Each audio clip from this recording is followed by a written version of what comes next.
At this moment, you're in the central part of the United States, over 100 feet below the surface of the Earth, surrounded by thick, reinforced concrete.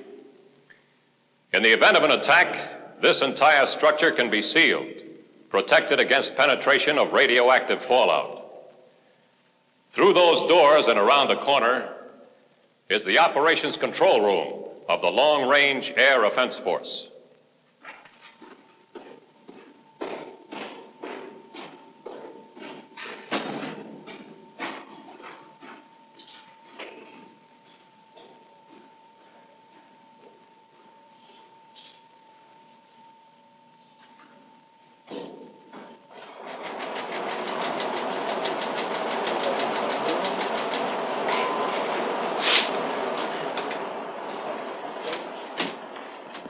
Thank you, Sergeant.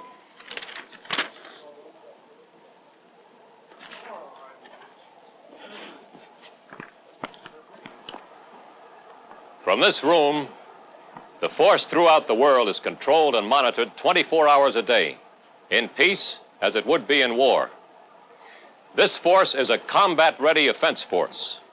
It is a deterrent force dedicated to the prevention of war, any war, large or small. This offense force is complemented by the Joint Allied Early Warning Air Defense System. Offense Control, Colonel Dawes. Good. Recheck the weather in that area. The last forecast indicated thunderstorms. Right.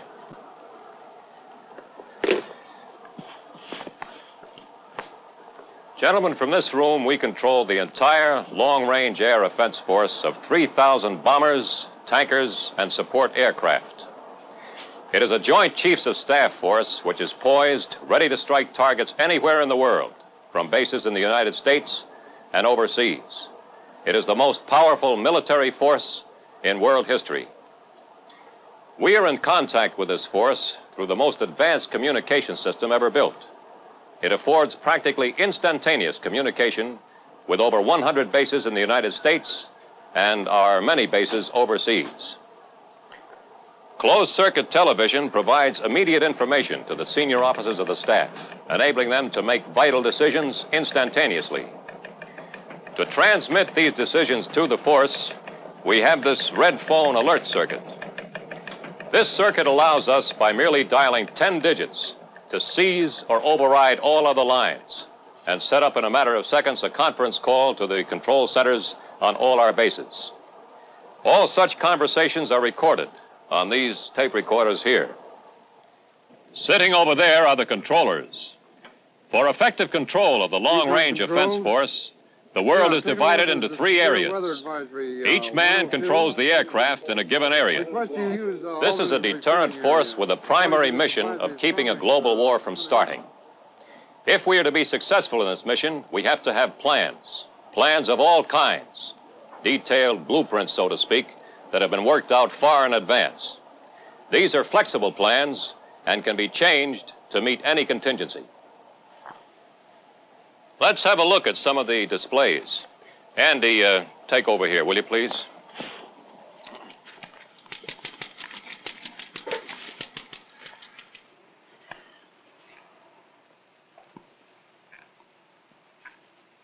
We call this the big board.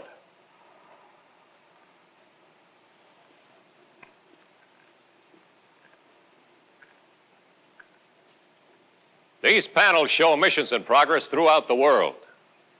Some forces are being deployed, some are being shifted, some are special missions to improve combat effectiveness.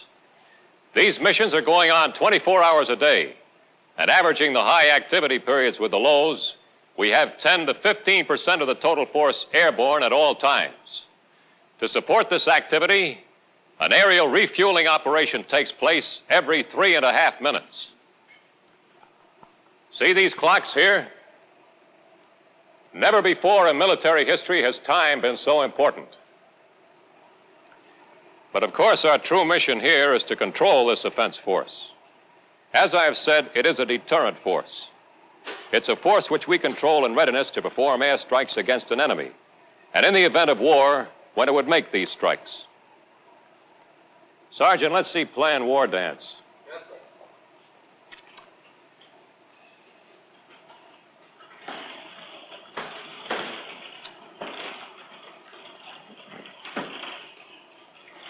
War Dance is a typical war plan for our heavy units.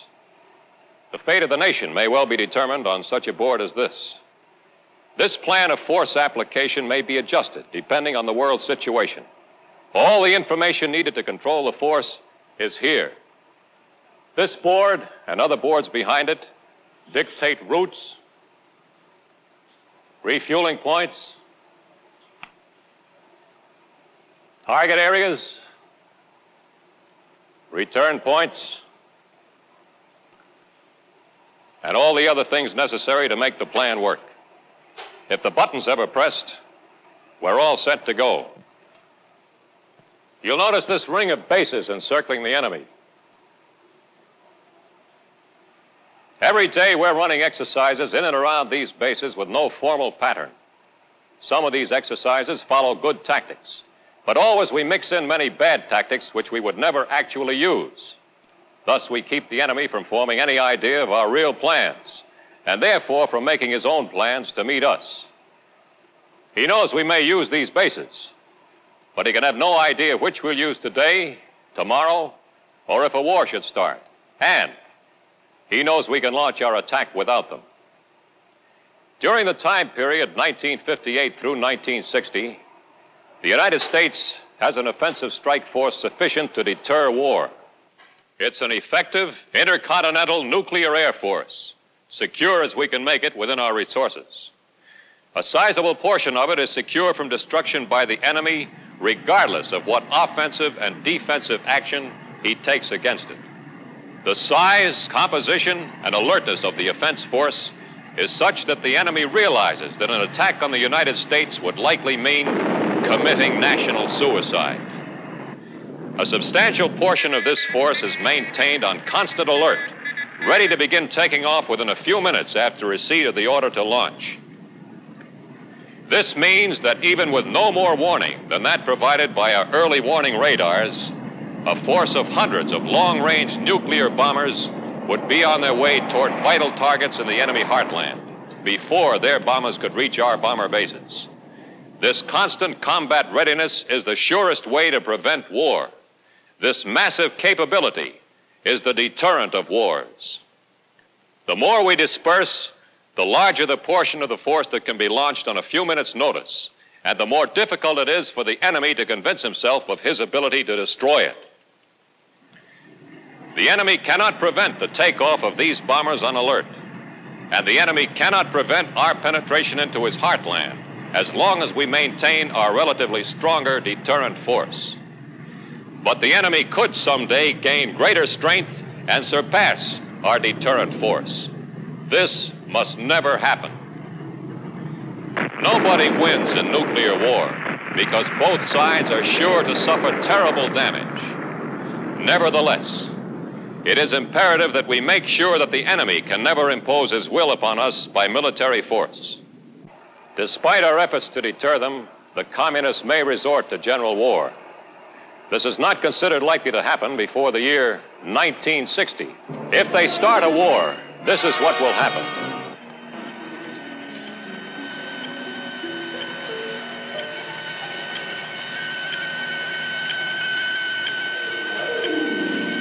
The early warning air defense net of the United States and our allies would pick up the first signs of unidentified aircraft. Defense control, Virgin. This is Air Defense. Go ahead, Air Defense. We have a large number of unidentified aircraft coming in from the north. Our television camera covers our board at this moment. Roger, Air Defense. We see them. Sergeant Williams, stand by to establish a conference call to all bases. General Larson, please.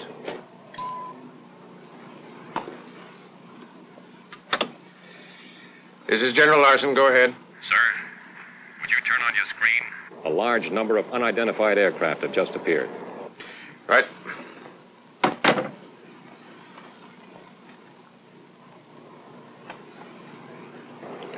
Go ahead, Air Defense. This is Air Defense. Large groups of unidentified aircraft have been reported at Baffin and Prince of Wales Islands and near Banks Island. Reports from Alaska indicate unusual activity in northeast Siberia. We're considering reclassifying these unidentified aircraft to hostile because of the unusual number and tracks. Air Defense, this is General Larson. Is your commander there? This is General Ryan. Go ahead. Jim, how does this look to you? I'm sure this is it, Dick, in view of the advance indication given us by Central Intelligence last night. More reports keep coming in all the time. We've just talked with our people in Alaska and to the Canadians. Both are picking up tracks. My crews are on 5-minute alert. All our deployments have been accomplished. Our anti-aircraft missile sites are at full alert, ready to launch. How much time have I to get my aircraft off the ground? Our first check of their speed indicates you have about 2.5 hours for your bases in the northern United States. That's a rough estimate, but I'll refine it as soon as we get a better look at them. That's close enough. I'm getting my people moving right away. We'll have a third of our force launched within 20 minutes. They'll be in strike configuration, but will not proceed beyond Applejack control line without further orders. Please keep us advised. Okay, Dick. Will do. Thanks, Jim.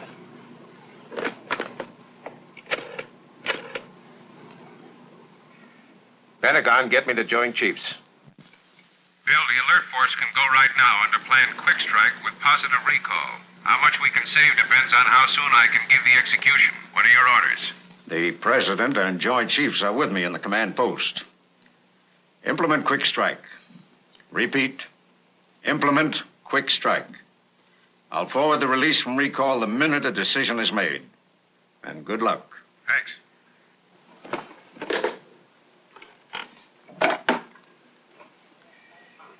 This is General Larson. Put Plan Quick Strike into effect.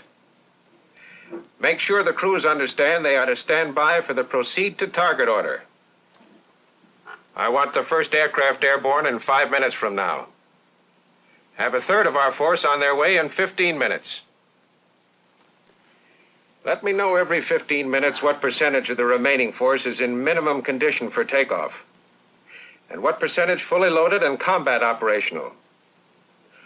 Also, how soon can we have a strike backup capability for the alert force? And another item. Remind the units that surface evacuation of dependents is automatic with Quick Strike. Yes, sir. Put through the conference call. Notify our people in the Far East and Supreme Allied Command of Europe we're taking off. And tell them if we are authorized to proceed, all our strikes will be on the jointly coordinated series of targets. That is all. Yes, sir. Thank you. This is Colonel Dawes at Defense Force Headquarters. All units implement Plan Quick Strike. H hour is 1645Z. Repeat. H hour is 1645 Zulu. Ensure the proceed to target order is understood by all crews. I say again, be sure all crews understand the proceed to target order. Dependent evacuation is automatic with this order. Repeat, dependent evacuation is automatic. Authentication is Mulberry. All stations acknowledge at the count of 5. 1, 2, 3, 4, 5.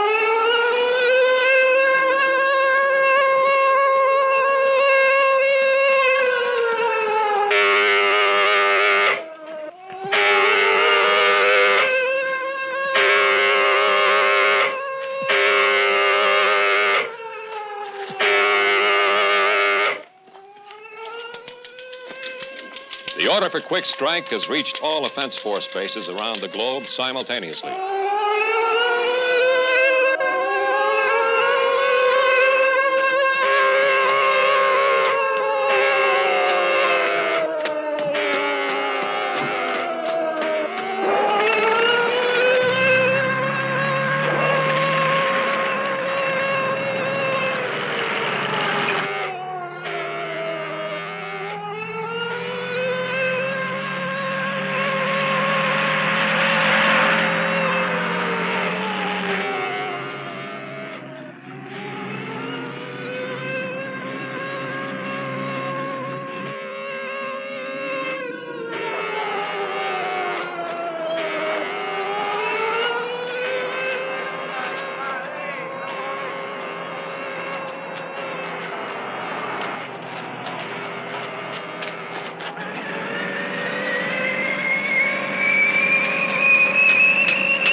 portion of our bombers from the Strip Alert Force airborne within 15 minutes and anti-sabotage measures in full operation, the rest of the offense force in the United States and overseas is moving into positions ready for takeoff.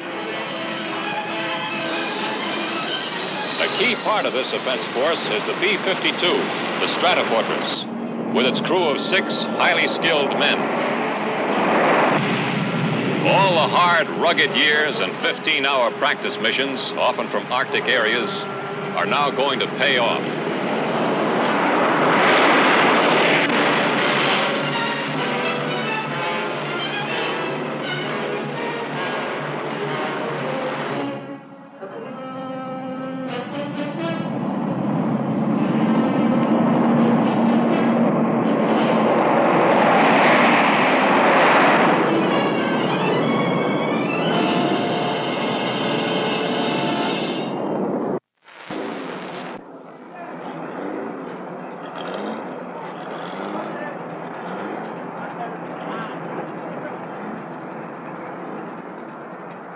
Also part of this massive strike force is the B-58.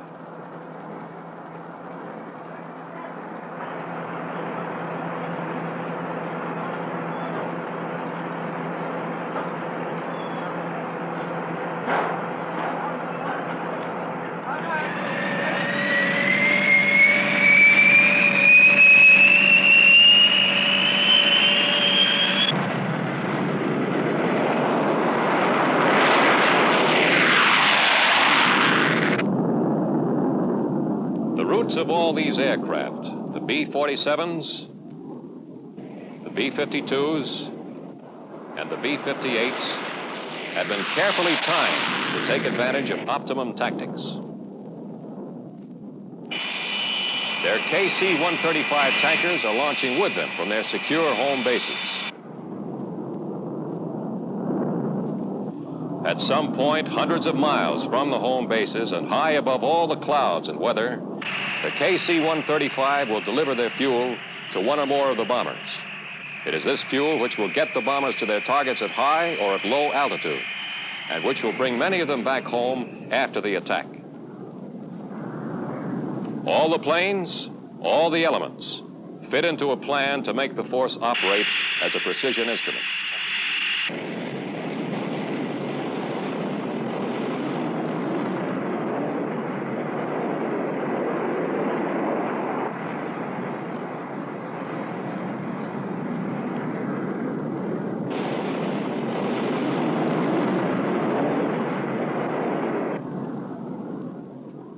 While the alert force has been thrown into action, it can still be recalled, returned to home bases if the report of hostile aircraft proves false.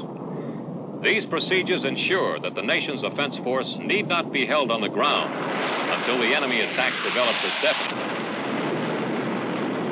Half an hour has passed since the first report of unidentified aircraft.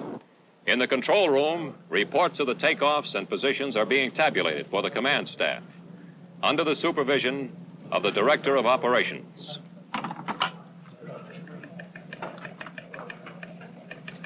General Larson, this is Turner. Sergeant? Go ahead, Dutch. Sir, departure reports are being called in now. The alert force is airborne. We had a few takeoffs late by several minutes and one accident shortly after takeoff. But with the exception of that one, they're all off now. What about the rest? Excuse me, General. Sir, an enemy missile report just in. Just a moment, sir. Just received a missile report. A missile believed to have been ballistic. Detonated 10 miles southeast of Lockbourne about 3 minutes ago. No damage to the base reported. This report must still be confirmed. All right. Now, what about that accident on takeoff? B-47 of the 16th Wing exploded shortly after takeoff. They suspect sabotage. The commander's checking the rest of his aircraft. How about the rest of the force? We're better off than I'd hoped because of that message you sent last night. 25% of our remaining force was capable of evacuating its present bases. A little less than half of these are ready to strike. Complete crew, weapon loaded, fuel and chaff loaded. Our tanker-bomber ratio looks good. All right, get General Ryan at Air Defense. I'll be right in. Yes, sir. Air Defense, this is General Turner at Offense Control. Go ahead, Offense Control. Is General Ryan there? General Larson would like to talk to him and look at your board. This is General Ryan. There's a camera on the plot board. We're switching over. Jim, what's the latest on those unidentified aircraft? We have positive information that they are Soviets. We've just had a report from a Canadian interceptor who made contact with 6 of them. We've picked up 75 on our radar screens, and I think we can expect a lot more. We estimate that they should get to your bases in about 2 hours. What is the status of your force? The alert force has taken off. I'm holding off the rest as long as I can to build up the maximum strike force. We got an unconfirmed report of a missile attack near Lockbourne. Do you have anything on it? Yes, we picked that up on one of our recorders. Also 2 in Michigan and 1 in Colorado. Is there any particular pattern in the bomber attack yet? No, except that they seem to be spreading out as they get farther south. There's no concentration in any one area. How soon are you taking off for your alternate headquarters? We'll stay until the enemy's bomber attack pattern is determined. They're not likely to hurt us here with a ballistic missile. Have you spotted anything faster than a Bison? No, nothing except those ballistic missiles. General Bates, the vice commander, will be in command at Hillbilly, our alternate headquarters. He's on his way. We'll have to give the Soviets credit for picking this place as an important target and launching several bombers against it. I don't doubt that they can hit it. Please keep me informed. I'll let you know when I leave. Sure will, Dick. Good luck. Dutch, what's the status of our move to alternate headquarters? The aircraft and all personnel, except your key people, are standing by at base ops. Good. Yes? General? An orbiting aircraft reported that Advanced Base Blue Jay was hit by an enemy missile. Extensive damage appears to have been done to the 2 KC-97 squadrons there. 6 other advanced bases report missile explosions, but no hits. Those tankers weren't supporting alert, were they? No, sir. They were part of that post-strike pool for the very deep B-52 strike. Means at least 10 less B-52s will make it back home. So the pattern is beginning to unfold. The Soviets have launched a surprise air attack. Still, not knowing the enemy's intention, our offense force can only be ready to hit back. By giving up the initiative, the West must expect to receive the first blow. 50 minutes have elapsed since the unidentified aircraft were picked up on the North American radar screens.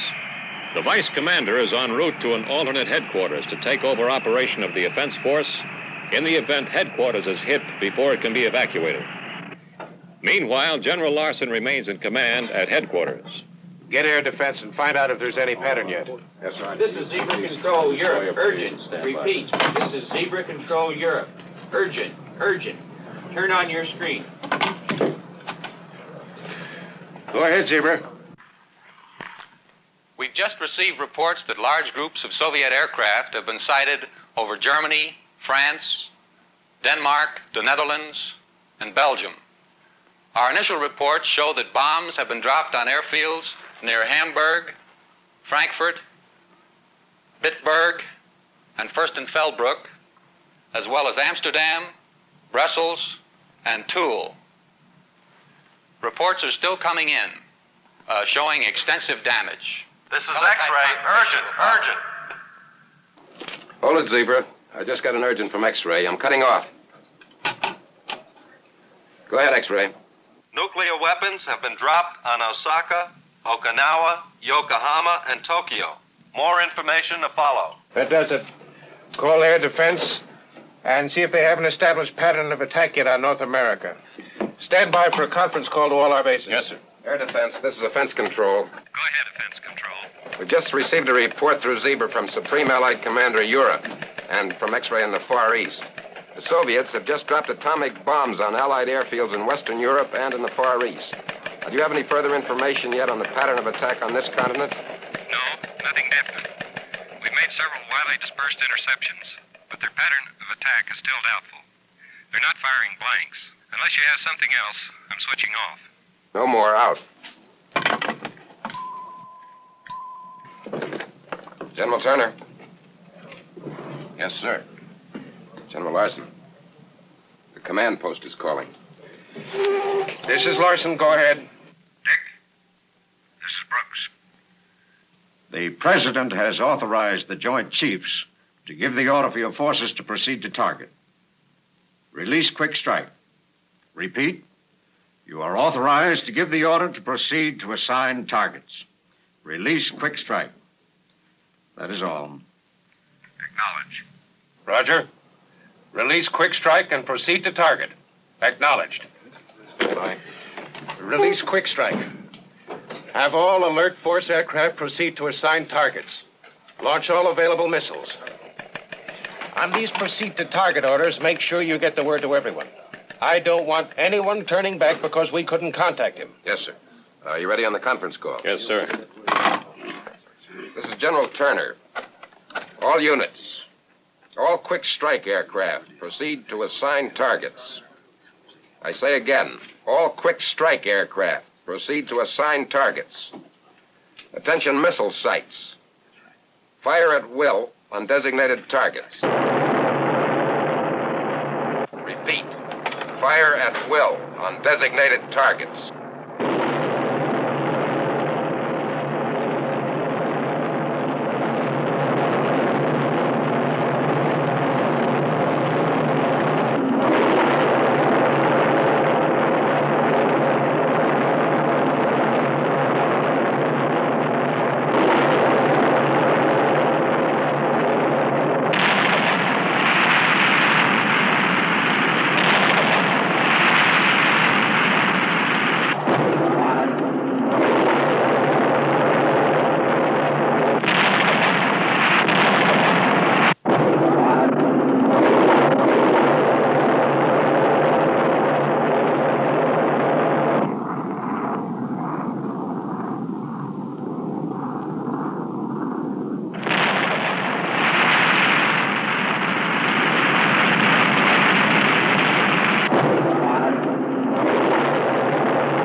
So, the offense force has launched a double punch, planes and missiles.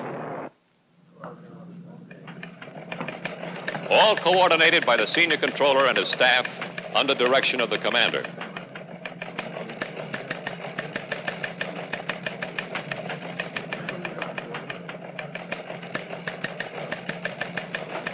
Give me your attention here, please. We have now released Plan Quick Strike. Repeat, we have now released Plan Quick Strike. Our missile sites are launching at will. I want to brief you, bring you up to the minute to be sure you understand the timing. An hour ago, the Alert Force execution order was issued. 15 minutes later, this force was in the air, headed for its targets. 10 minutes ago, we canceled recall procedures and released these aircraft to carry out their full war plan missions. The remainder of the force has been prepared for evacuation. It is now being placed in strike configuration and will be committed as part of the follow-through strike force as soon as orders are given. The bulk of the Alert Force took off from these bases in the United States to carry out their full war plan missions. These were the takeoff base areas for the forces in the United States. The rest were launched from overseas. Most of the aircraft already deployed to forward operating bases are tankers. Some of the medium bombers took off from intermediate bases. And from the United Kingdom, North Africa, Alaska, and the Far East. These aircraft will rendezvous with their tankers in these refueling areas. Refueling report should be coming in within the next hour. Those aircraft taking off from forward bases will approach the Soviet early warning radar net, shown here by the dotted line,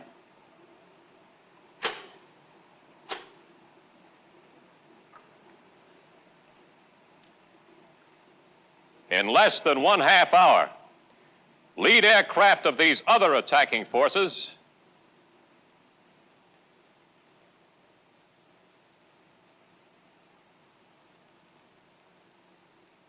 will reach the outer limit of the net at the same time. Meanwhile, forces from these bases are also approaching the net. At designated H hour, lead aircraft of all these forces will penetrate the net and launch a simultaneous attack. Sergeant, Yes, sir. make sure the weather people are standing by. When this briefing is over, I want a complete recheck of the weather in all refueling areas. Yes, sir. The main attack will continue this effort and strike all elements of his air power. 1 hour after penetrating the net, lead aircraft will be at the position shown by this line.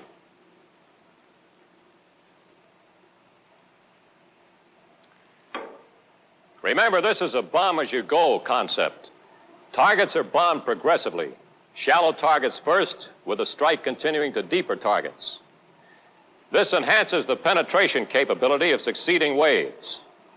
This pattern is essential because we are playing the Soviets' game. He picked the time of day. He knows we're coming. We must use every trick to overwhelm him. This line shows the positions of lead aircraft 2 hours after the first penetration. Targets in these areas will come under attack from the succeeding waves. In the third hour, after crossing the early warning net, the leaders of the first penetration will have progressed to these positions and will go on to strike targets in this last area. Withdrawals are generally along shortest routes to friendly post-strike bases or refueling areas. We will start getting strike reports within 3 hours, and we'll continue to get those reports for an additional 10 hours. This will be the critical time in the control room, and I want all reports posted as fast and as accurately as possible. This concludes the briefing.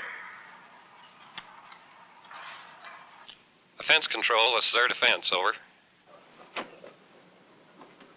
Go ahead, Air Defense. This is offense control. The hostiles are beginning to establish a pattern of attack. There appears to be 3 main thrusts. One in the northeast, one slightly east of center, and one in the northwest. We're throwing everything at them, fighters and missiles. But we estimate that there will be enemy bombers over Loring and Fairchild in as little as 45 minutes. You may have less time if they get any help from the jet stream. That is all. What's the status of the rest of the force? We can launch 345 more bombers now. We've coded this strike follow through. Launch them immediately. Then give the execution order to get all remaining aircraft in the air. When you have your acknowledgments, pass control to Hillbilly. Yes, sir. Set up a conference call. Yes, sir. Also, call operations. Tell them to have my plane in takeoff position in 15 minutes. Yes, sir. Some of our bombers are equipped with weapons that can be launched several hundred miles from the target.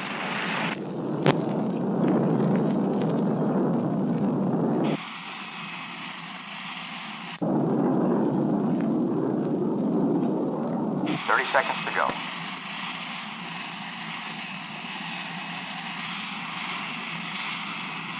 PDI right. PDI center. Offsets checked.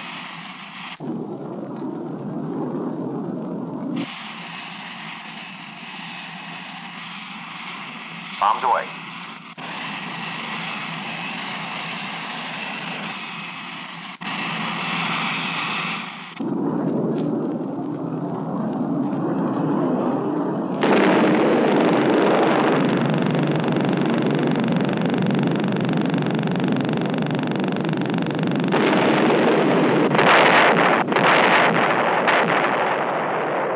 Bombers of our air offense force, singly and in small groups, are fanning out across the length and breadth of the aggressor nation, retaliating against Soviet air power and other war-making and war-sustaining resources.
20 hours have elapsed. The commander and his staff are at alternate headquarters.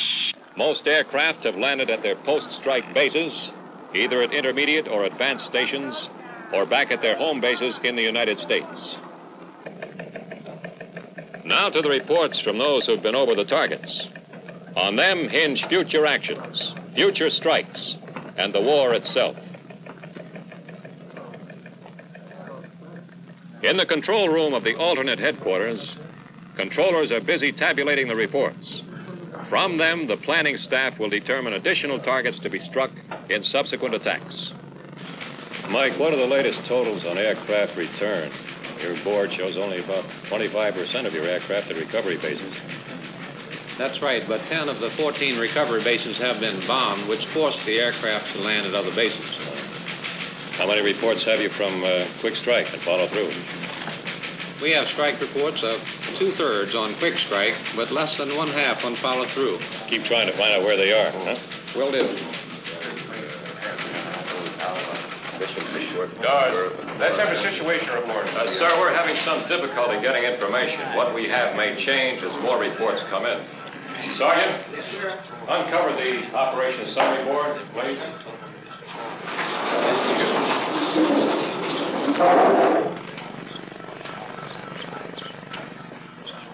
Total overall results so far are aircraft scheduled, 1,545. Aircraft airborne, 1,517. Pre-target aborts, 62. Strike reports, according to crew estimates, 1,219. Aircraft retrieved at recovery bases, 971. Known losses, enemy territory as of 2 hours ago, 93. Missing, 49. Major battle damage to aircraft requiring 3 days to repair, 62. Now, the difference between the sum of these two figures and this airborne total is 453. Of these 453 unaccounted for aircraft, sir, there should be 53 B-52s still airborne. The missing figure is high because service communications in Europe and North Africa have broken down completely. We expect radio reports soon from individual bombers, groups of bombers. Crews may not realize that many of their reports aren't being forwarded. Thank you, Sergeant. Sir, here's a report from Zebra. 43 B-47s and 15 B-52s were on the ground at Shotgun 6 hours ago. We had no previous report from there.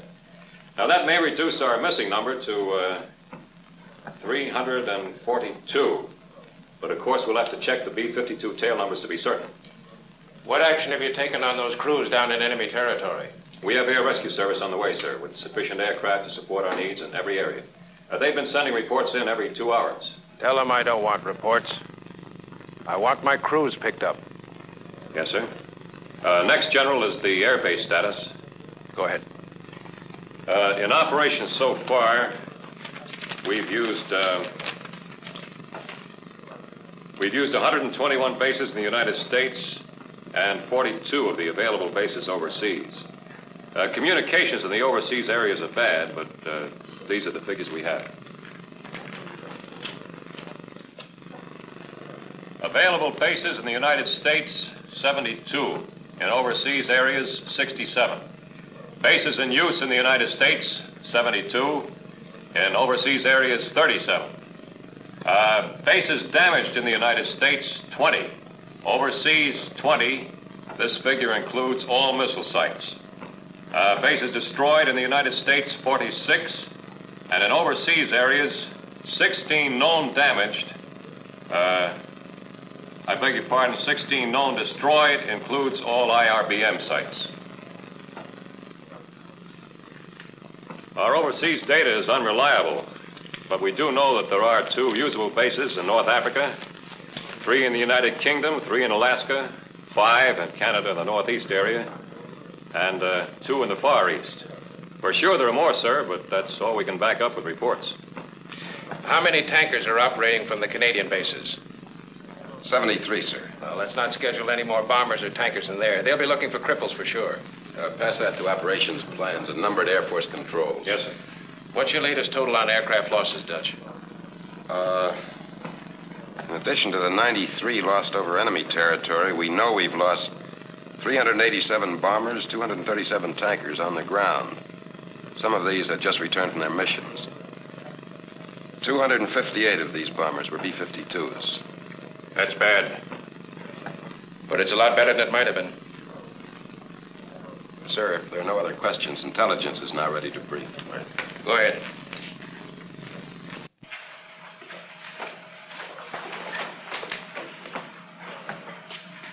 Sir, we have 625 strike reports in and 182 debriefing reports, but our evaluation is limited. This is a summary of the majority of the targets we attacked on our quick strike and follow-through strikes. 33 missile sites, 302 enemy air bases, 12 long-range Air Army headquarters, 18 atomic weapons storage sites, 57 fighter and tactical air control centers, 48 government control centers, and 12 enemy transport centers. We're waiting for the strike photos to compute the actual destructions. But we do have the bomb damage assessment mission photo for target M. Let me see it. This is the map of the target, with the initial point here and the aiming point here. This is the radar prediction on which the crew was briefed. And here is the outline of the lake, which is on the map. This is a blow-up of the picture of the radar scope as the bomb detonated. I know all that. Where did the bomb hit? Within 300 feet of the aiming point. The target was destroyed, according to our first estimate. Never mind the rest. Send me the analysis when you get it. Did we get the Shverskev and Kutska airfield complexes? Yes, sir. We have final reports on both of those. Good. Brief me on those later in my office. I want enemy air battle targets we're not sure of rescheduled as quickly as possible. Yes, sir. What were the effects of the Soviet attack on the United States? Sir, we have them plotted over here. Sir, we have failed in our primary mission, deterrence. However, our secondary mission of destroying the enemy is apparently fulfilled. Catastrophic damage has been inflicted on the United States. We have only spasmodic communications with the most highly affected areas. Most of these were through isolated ham radio operators. Other information has been pieced together from the reports of visual observation by returning bomber crews. Total personnel casualties are estimated to exceed 60 million. This includes approximately 20 million wounded.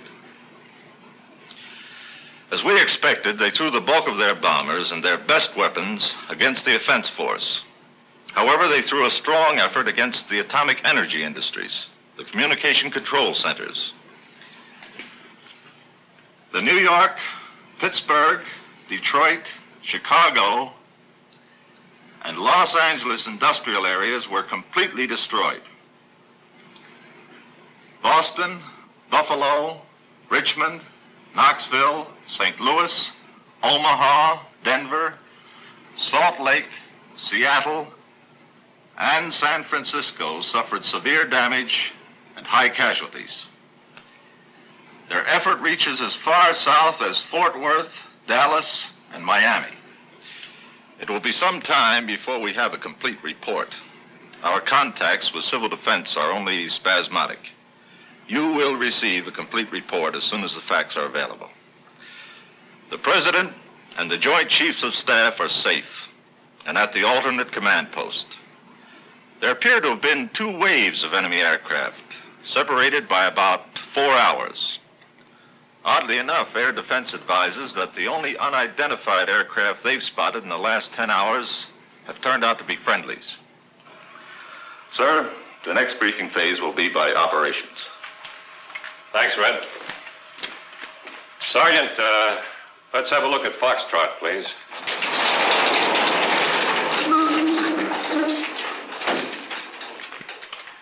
Sir, we're operating under Plan Foxtrot.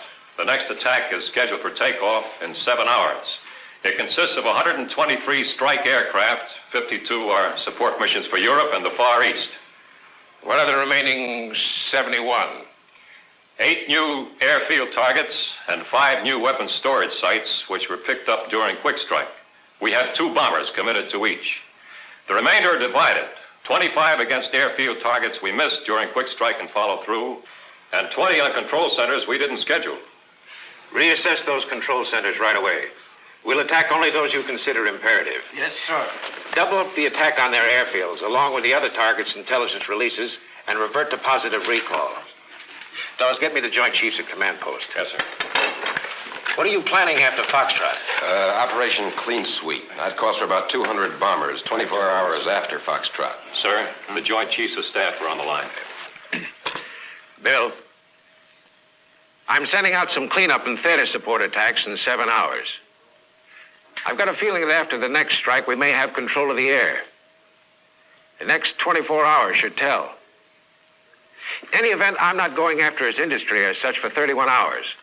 All future attacks will have positive recall procedures. Does CIA have anything? Yes, we have sufficient weapons for at least 3 days' operations. Please keep me advised.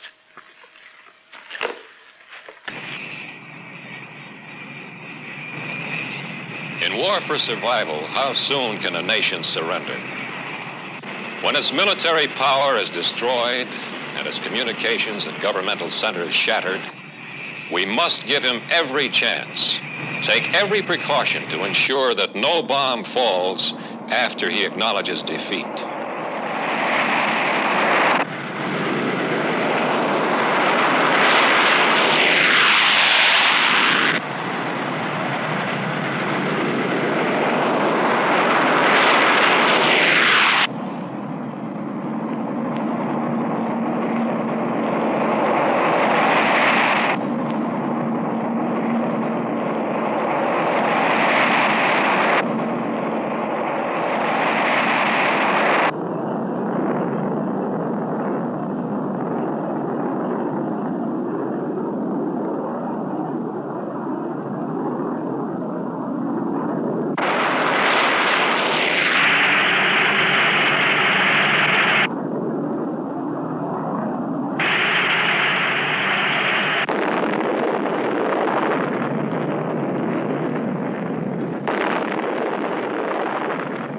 So the nation's strike force, its first attack completed, follows up its offensive. The main effort concentrated against Soviet air power, airfields, bomb and fuel depots.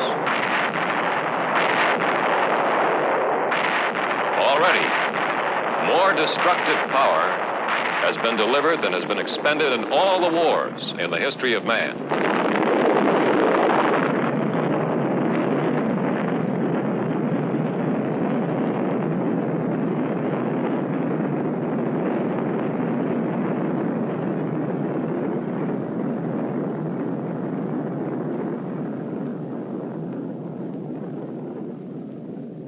The time is now D-Day plus 4. 4 days after the first attack. Sir, we now have definite indications of our success in the air offensive. During the past 36 hours, no nuclear weapons have detonated outside of the USSR. Our attacks have reduced the Soviet Air Force to a handful of aircraft operating from substandard bases. These bases are being located and attacked by our reconnaissance bomber force. Here is our bomb damage since the first strike effort.